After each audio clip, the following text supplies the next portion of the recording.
Our next speaker is a wonderful guy. He calls himself an ideas DJ. Ideas DJ, how cool is that? So he mixes up ideas from across the world, from different categories, from different countries, from different places. He started life as an industrial engineer, but he's come a long, long way from since then. From Holland, now living in the beautiful diamond city of Antwerp, please welcome Ramon Vullings. Thanks, Peter.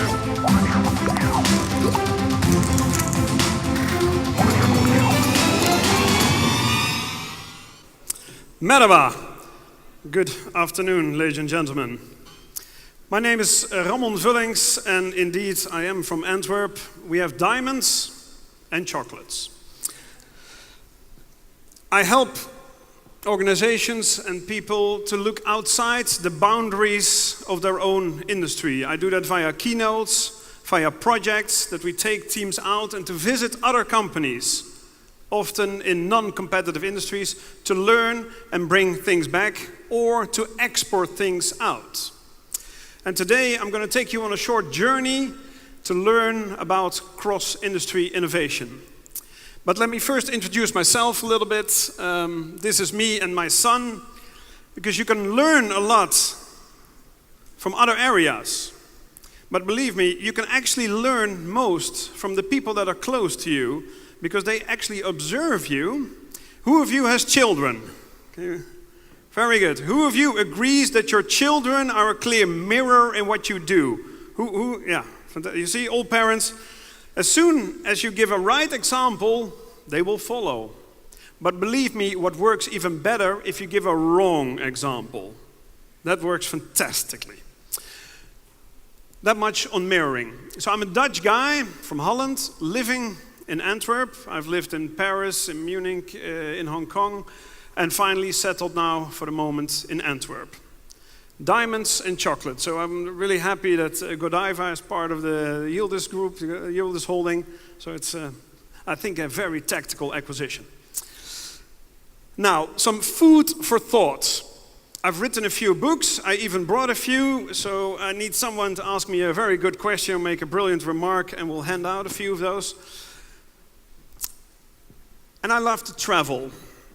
If you're busy, and you are all business leaders, so you're normally busy, it's hard to write books. So what I do is I normally travel out. I took my family in this case, and we went to live in Thailand for 5 months to be able to write a book. And before our son was born, we made a long travel over the old Silk Road. And the beautiful thing is we passed 2 major cities in our journey. So it looks a little bit like this. So we actually technically started here in Turkey, in Istanbul, because this is the border between West and East.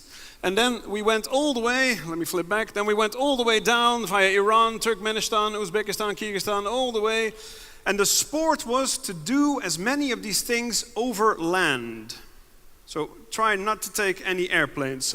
I believe we took 2 airplanes because the Chinese didn't let us in, and also from Vietnam to Japan. A lot of inspiration, a lot of the pictures I also use in my presentation, so you'll see a few of these pictures. So we started actually here in Istanbul, fantastic, it's great to be here again. And we ended our journey in Berlin, another fantastic border between East and West. And along the way you meet fantastic things. This is in Nepal. We were driving on a motorcycle and I came past this fantastic sign. It said Opportunity Village. So I asked the farmer there, because they all speak very well English, I asked him, why is this Opportunity Village? And the guy said, he actually had some humor and spoke perfectly English. He said, come and take a look. What do you think is behind the farm? What do you think is behind this farm? A forest, yes. A mountain, very good. Nothing? Who said nothing? All right, you'll get a book. Very good. There's absolutely nothing. So this guy takes me. He says, see, nothing there. Everything is possible. Opportunity Village. So fantastic. You see, a lot of insights.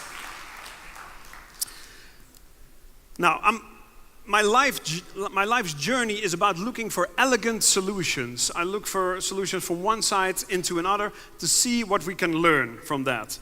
And in this case, all captured in this little book. And after, let's say, years of research on creativity and innovation, I see that the most elegant solutions you can find by building up on someone else's ideas, actually jumping over. And I have a little movie for you to illustrate that you should take a different look at certain sectors, but also at your own sector.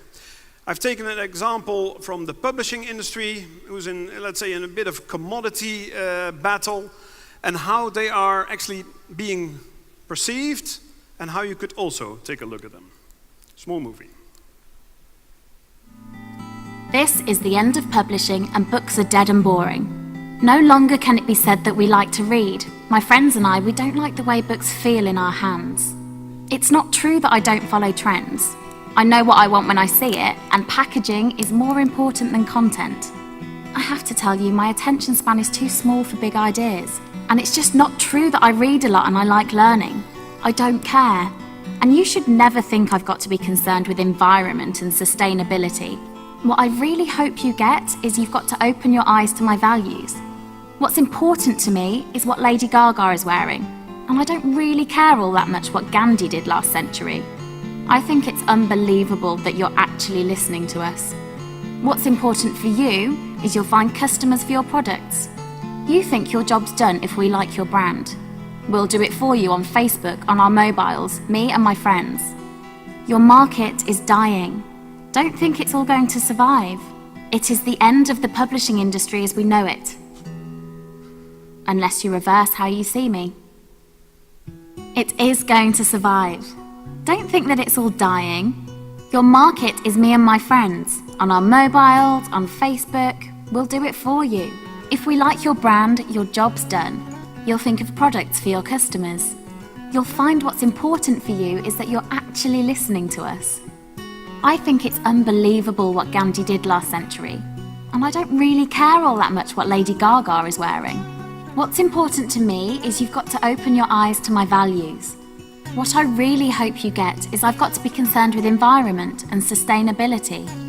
And you should never think I don't care. I read a lot and I like learning. And it's just not true that my attention span is too small for big ideas. I have to tell you, content is more important than packaging. I know what I want when I see it, and I don't follow trends. It's not true that we don't like the way books feel in our hands. My friends and I, we like to read. No longer can it be said that books are dead and boring, and this is the end of publishing.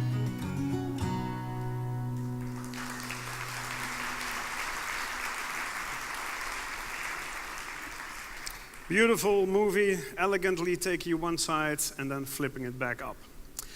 Now, elegant solutions, I'm trying to combine ideas across sectors. And you can have learnings on many different fronts. If you conceptualize a little bit, you actually see that you are in the business of, let's say, part of your business is selling cookies. But are you truly selling cookies? We should actually go a little bit higher on the abstraction ladder and to see that you bring enjoyment, or you bring entertainment, or you bring other things to the world, making it a better life for people. How do other companies and other organizations do that? So these are the elegant kind of combinations. Who of you has ever been into an MRI or CT scanner? All right, I need to have Peter's statistical knowledge. This is 20%, Peter.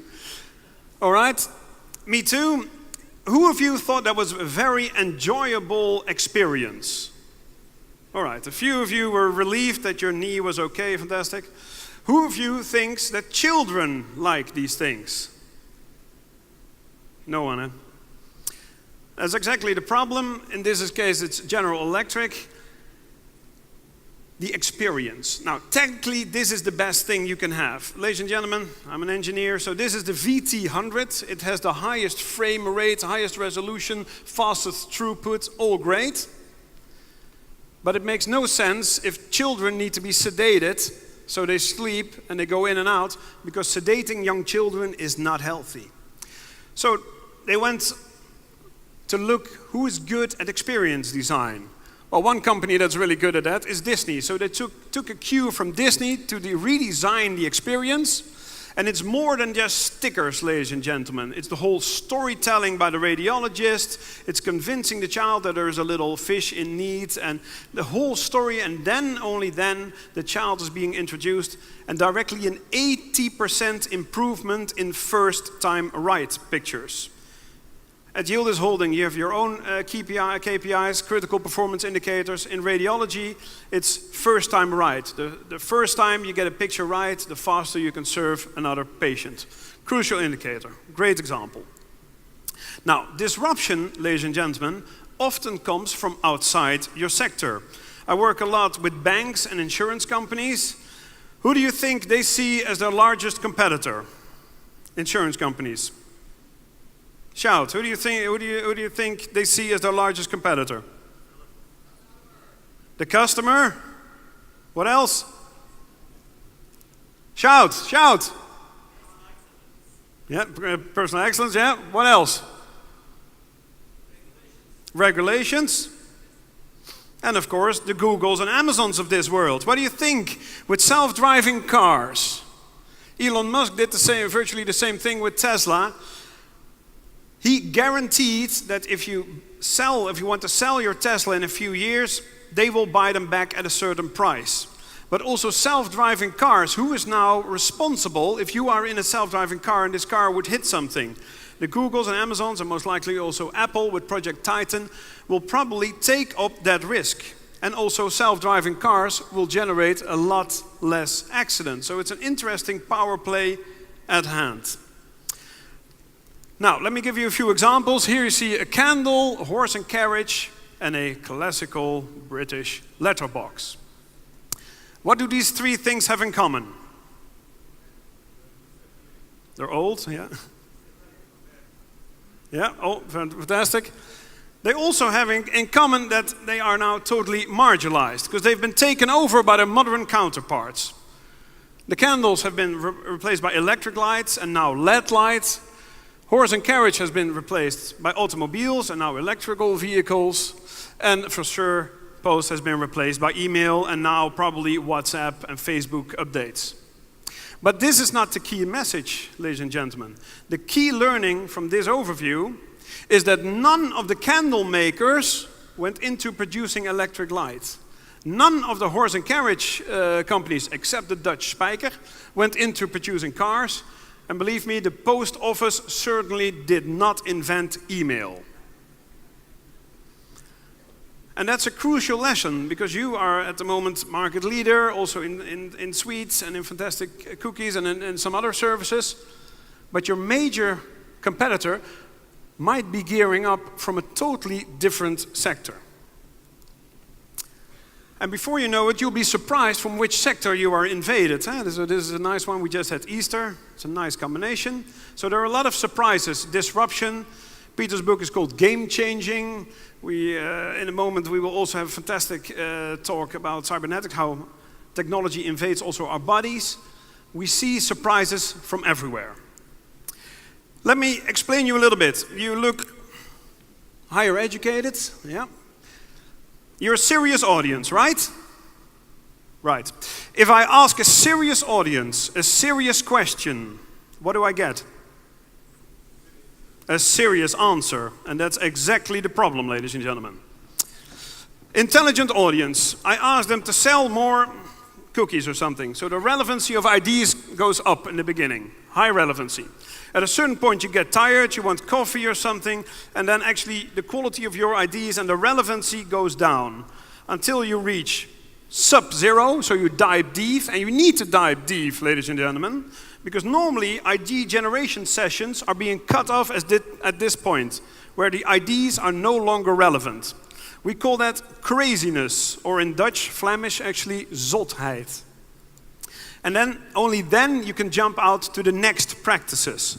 So best practice is fantastic if you are intelligent, rational, lean, Six Sigma, whatever you have, but you need to go for the next practices. And you can only do that by going through the phase of craziness. So you need to go from best practices to next practices.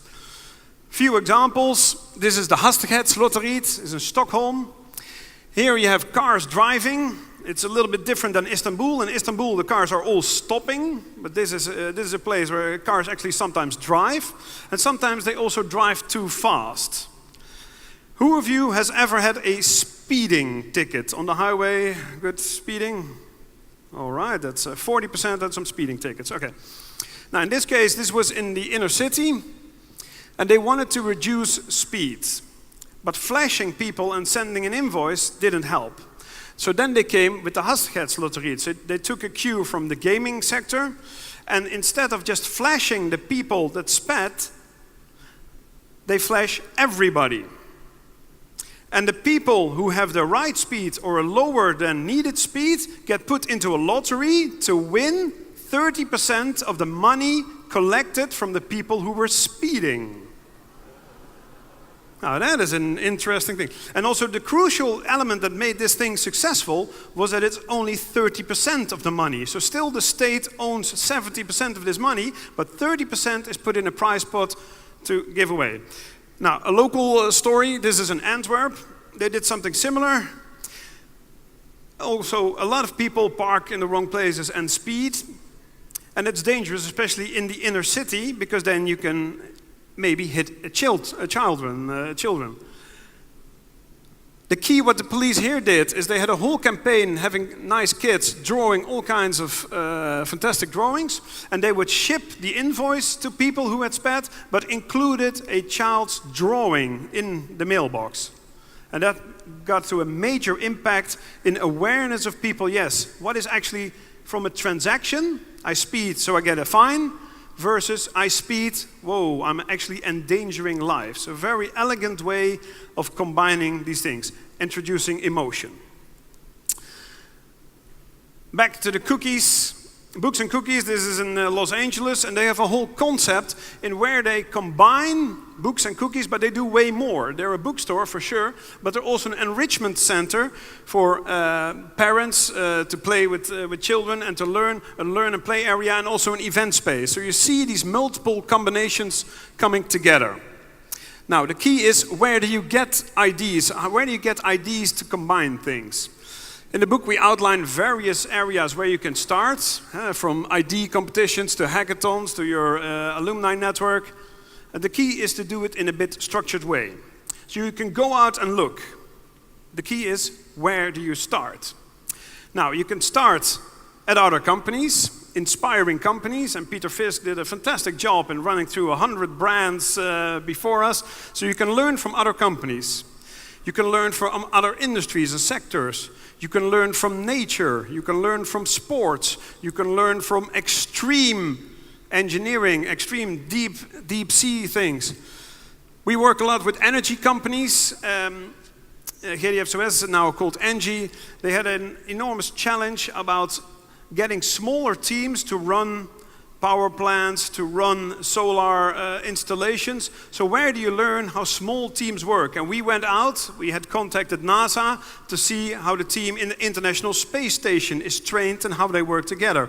A small team working together, in this case in a power plant, but you can take a cue from space, but also from deep sea, because we also spoke with submarine crew. There's a small team in a submarine, nothing else you can do, you need to solve it right there. It's a similar thing on a meta level. The French supermarket Intermarché introduced a very nice concept, and they thought everybody wants a perfect carrot or a perfect apple or something, and they came with the inglorious fruits and vegetables. A special line of, let's say, not so good looking initially fruits and vegetables. And they managed to position this product in their field at a slightly reduced price, and the demand was enormous because people actually loved this strange looking fruit. Technically, for the farming business, this is not so good quality of fruit. That's what they think, because they want all carrots to be straight and everything. Now, if we transport this to the cookie business, and it's already been done, again in France, they sell broken cookies. Official product, broken cookies. Something went wrong in the factory. Normally you degrade the product. In this case, they upgraded the product. They say, these are cookies with a story. Huh? They've been scarfed, ladies and gentlemen. They have been through tough times. So people actually love the broken cookies. Fantastic how to rebound this. And actually taking a cue from the fruit and vegetables business. Now, industry boundaries are blurring. Which sector are you really? Are you in the food business or are you in the engagement or experience business? The key is to challenge that. Here also a nice product from Lotus, where they of course took the cookies and also degraded a little bit and made a nice thing that you could put on your bread or something. And you also see that here is the opportunity to move with some of your products into other categories. Of course, this is a classical example, but the key lesson is to see we have byproducts or end results which are not what we expect. What else can we do with that? So that's the key challenge there.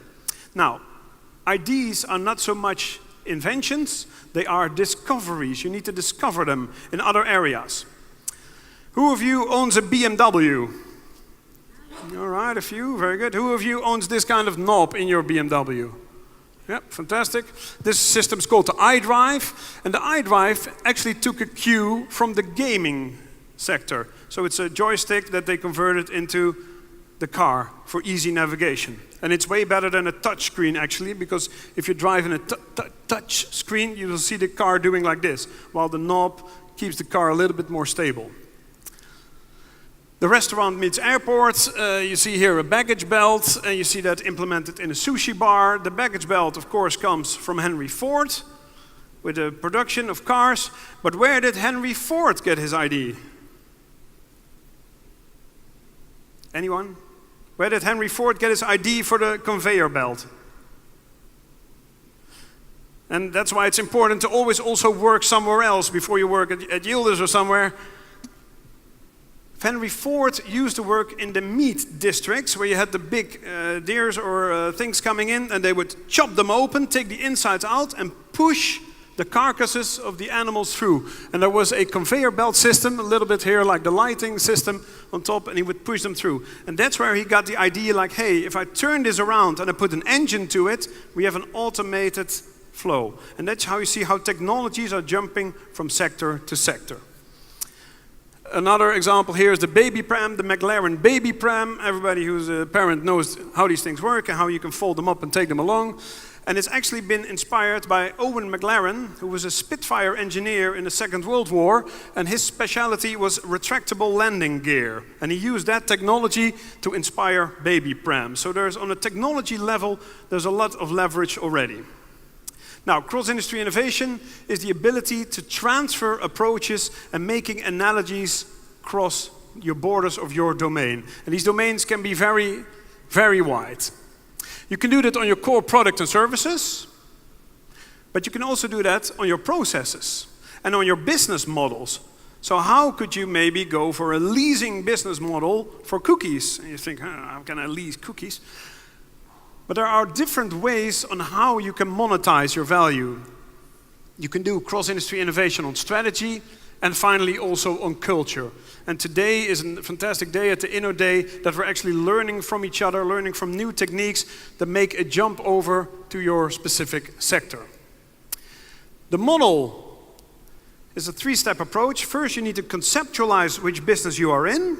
Then look elegantly for combinations, and we have a lot of tools, and also in the book it described, and you have fantastic curators, people who are already sharp and looking out for things, but you need to ask your question a little bit differently. We'll do a short exercise in a moment. And you need to finally create. Now, someone else has solved your problem already, but you need to identify these people. We don't see that yet. Maybe you are proud of your own ideas, thou shalt not steal or something.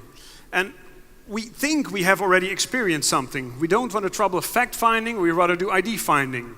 This is all ego, ladies and gentlemen. And my elegant plea to you is to go from ego to Lego. So we need to go from ego to Lego, decompose and recompose your business with other elements. A little tool If you've ever flown via London, you will have seen this HSBC commercial where they take different pictures and put different words to it, or different words and the same picture. Business synonyms. If you think about customer, you all think about customers. If you are a lawyer or a consultant, you think about clients.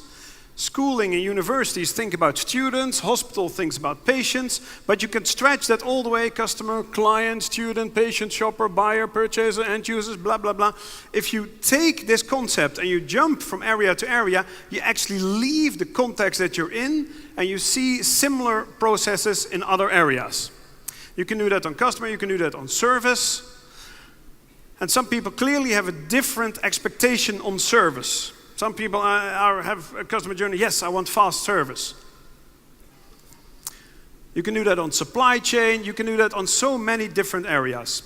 This is a nice idea from Nike, where they recreated an official stadium there for soccer shoes. And if little children open the box, there's this little audio element in there. There's the cheering in a stadium. Yeah! So it's literally like if you open the box, so that's experience. Imagine if you would open your box of cookies that say, or something. Who knows? Now, it's survival not of the fittest, but it's the survival of the most fitting, ladies and gentlemen. Now you think, okay, Ramon, that's all clear. It's just connecting things. It's copy-paste. It's simple. What is he talking about? Boring us for 20 minutes. Copy-paste, nothing new. But believe me, ladies and gentlemen, copy-paste is not the strategy. Then you get these things. Hey, you put an iPad on your Xerox machine. That's copy-paste. So we don't copy-paste. So if there's one takeaway, it's not copy-paste, but it's copy-adapt-paste. And you know your business. You know your customers. You know what element to take and to implement. You know how to modify things. So don't just copy-paste, copy-adapt-paste. The last example here is from IKEA. What is this? It looks like an IKEA, a little bit in China. It's all fake, ladies and gentlemen. To the bags, to the little pencils, everything is fake. So don't just copy-paste, copy-adapt-paste. So in China it's hard to get copyrights things.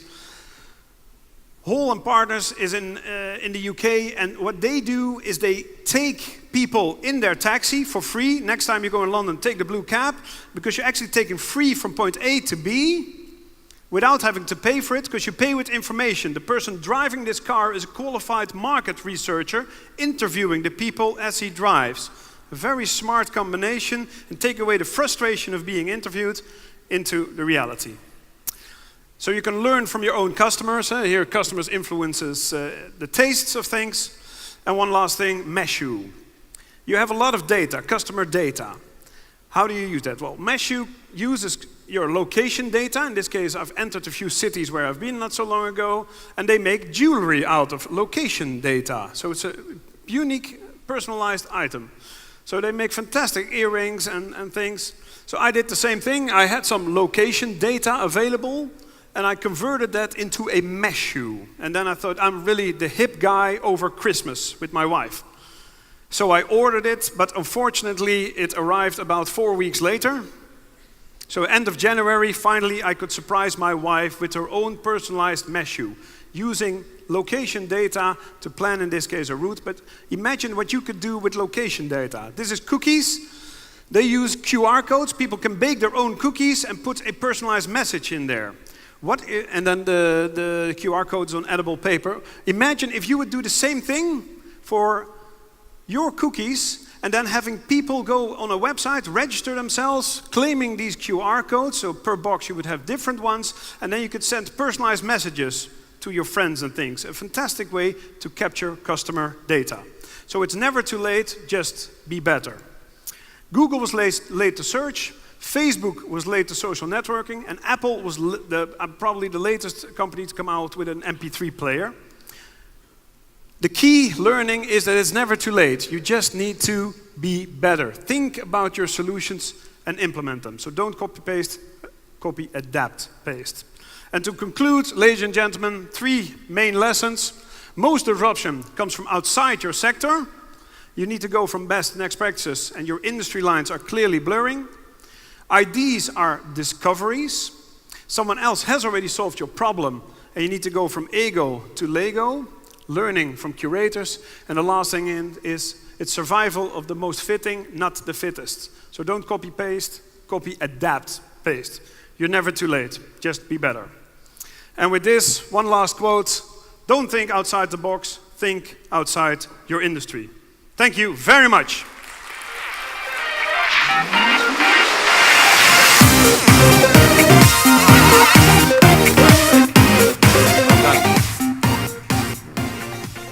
Okay, so thank you very much, Ramon. I just want to show you one last thing. This is a man who has the most amazing jacket when you look on the inside. Well done, Ramon. Thank you.